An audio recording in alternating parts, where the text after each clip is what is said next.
Israël frappe des sites militaires à travers l'Iran sans défense et disent qu'il frapperait encore davantage et détruirait tout le pays si l'Iran osait répliquer. L'Iran dit « Nous sommes prêts ».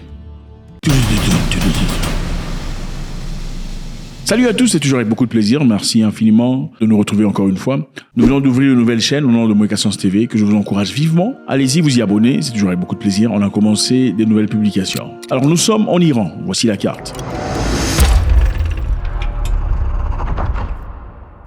Israël a frappé comme prévu plusieurs sites militaires dans plusieurs provinces iraniennes. Et Israël dit qu'ils n'avaient aucune difficulté et que les avions de combat opéraient librement dans le ciel de la République islamique sans difficulté. I can now confirm that we have concluded the Israeli response to Iran's attack against Israel.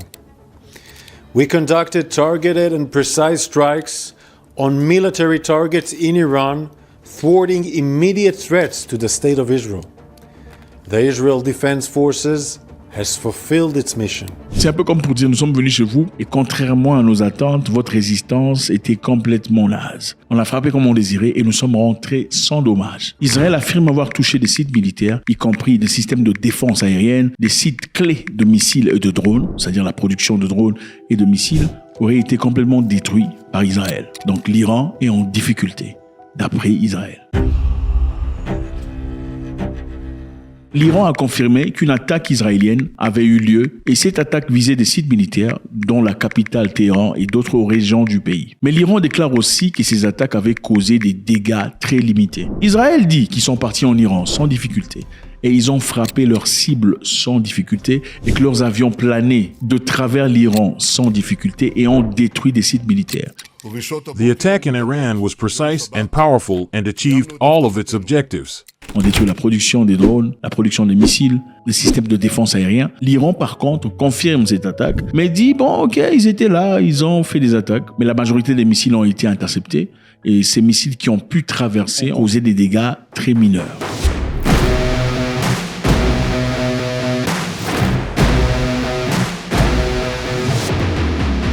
Le chef de l'armée israélienne a déclaré qu'Israël avait fait preuve de retenue lors de son attaque ce week-end. Il a fait preuve de retenue, c'est-à-dire nous sommes venus chez vous. On a détruit ce qu'on voulait détruire, mais on a fait preuve de retenue. On aurait pu détruire davantage si on voulait, mais on a fait preuve de retenue. C'est pour vous dire de vous taire et de vous calmer. À la prochaine occasion, si vous osez seulement, à la moindre escarmouche,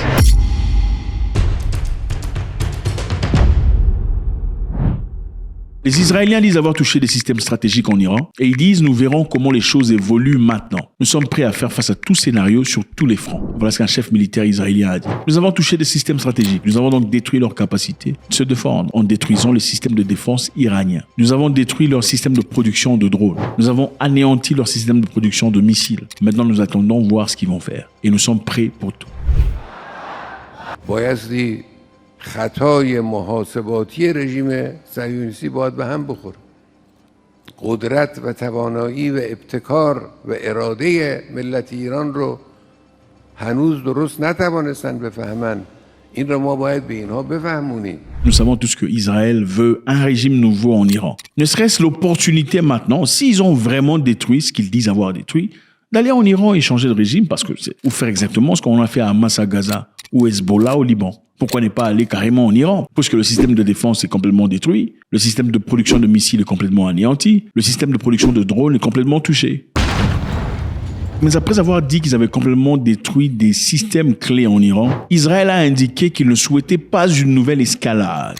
Bon, quel genre d'escalade? Si on a détruit le système de défense, le système de production de missiles, le système de production de drones, de quelle escalade essayons-on d'éviter? Israël a indiqué qu'il ne souhaitait pas une nouvelle escalade, mais qu'il pourrait prendre des mesures plus agressives si l'Iran lançait une nouvelle attaque sur son territoire. Bon, on a détruit ce que vous avez comme système de défense. On a détruit le système de production de missiles. On a détruit le système de production de drones. Mais on ne veut pas l'escalade. Est-ce que vous pensez que l'Iran pourrait escaler l'histoire si l'Iran était conscient de ne plus avoir de système de défense, de ne plus avoir de système de production de missiles, de ne plus avoir de système de production de drones? Point d'interrogation, on essaie de réfléchir. Ou bien, c'est autre chose. Faites-moi savoir.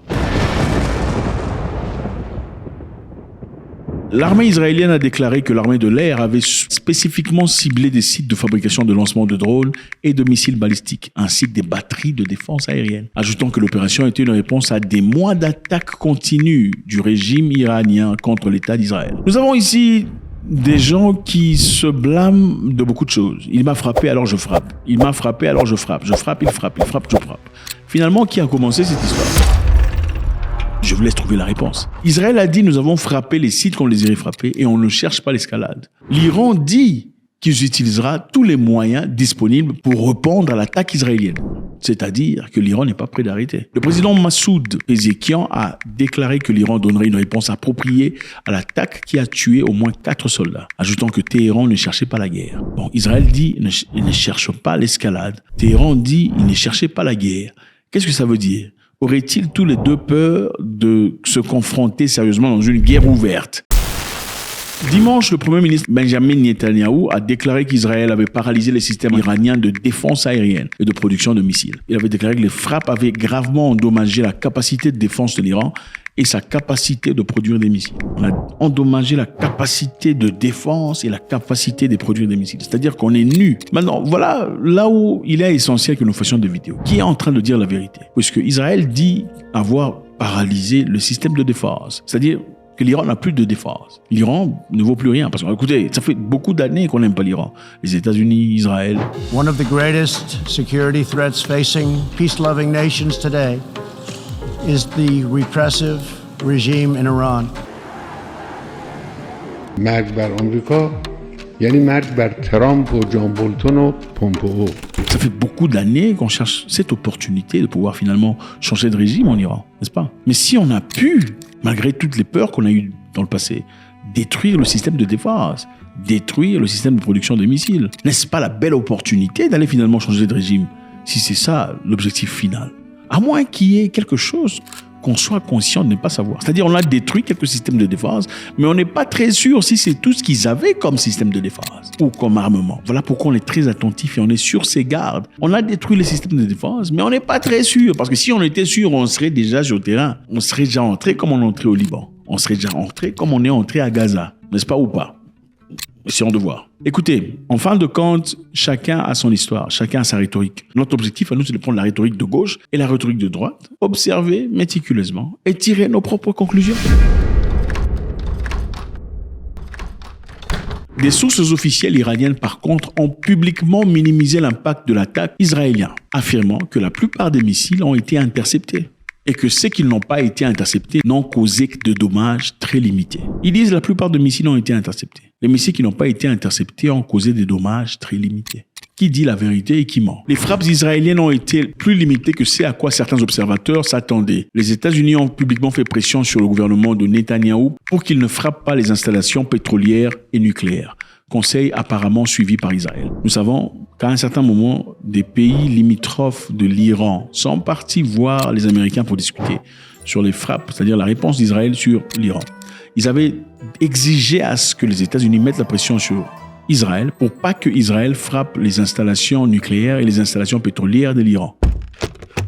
Parce qu'en frappant ces installations et en utilisant leur espace aérien, qu'est-ce qui se passerait ensuite?